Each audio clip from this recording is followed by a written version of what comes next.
মার্কিন পররাষ্ট্র দফতরের বিরুদ্ধে ৫ ফিলিস্তিনির মামলা। মার্কিন পররাষ্ট্র দফতরের বিরুদ্ধে ৫ ফিলিস্তিনি নাগরিক মামলা দায়ের করেছেন। অভিযোগে বলা হয়েছে, যুক্তরাষ্ট্রের আর্থিক সহায়তা এবং সমর্থন ইসরায়েলি নিরাপত্তা বাহিনীর কার্যকলাপকে উৎসাহিত করছে, যা তাদের উপর নির্যাতনের পথ খুলে দিয়েছে। মামলাটি দায়ের করা হয়েছে ওয়াশিংটনের একটি ফেডারেল আদালতে।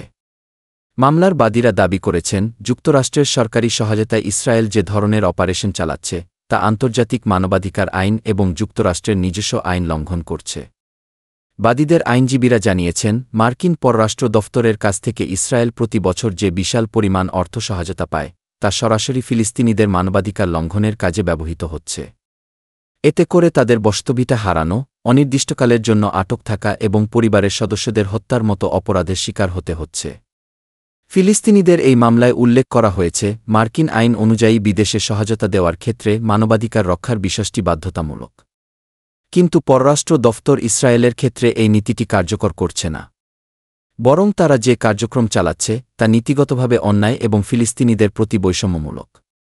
পররাষ্ট্র দফতরের প্রতিক্রিয়া। মার্কিন পররাষ্ট্র দফতর এই মামলার বিষয়ে কোনো সরাসরি মন্তব্য করেনি। তবে একজন মুখপাত্র জানিয়েছেন, যুক্তরাষ্ট্র সব সময় মধ্যপ্রাচ্যে শান্তি প্রতিষ্ঠায় কাজ করে যাচ্ছে এবং দ্বিপাক্ষিক সমাধানের প্রতি প্রতিশ্রুতিবদ্ধ। এই মামলা শুধু একটি আইনি লড়াই নয়, এটি ফিলিস্তিনিদের অধিকার রক্ষার জন্য এক নতুন প্রচেষ্টা। বিশ্বব্যাপী মানবাধিকার সংস্থাগুলোর নজর এখন এই মামলার উপর। এটি শুধু ফিলিস্তিনিদের নয়, মানবাধিকারের প্রশ্নে আন্তর্জাতিক সম্প্রদায়ের ভূমিকা নিয়ে বড় এক প্রশ্ন তুলেছে।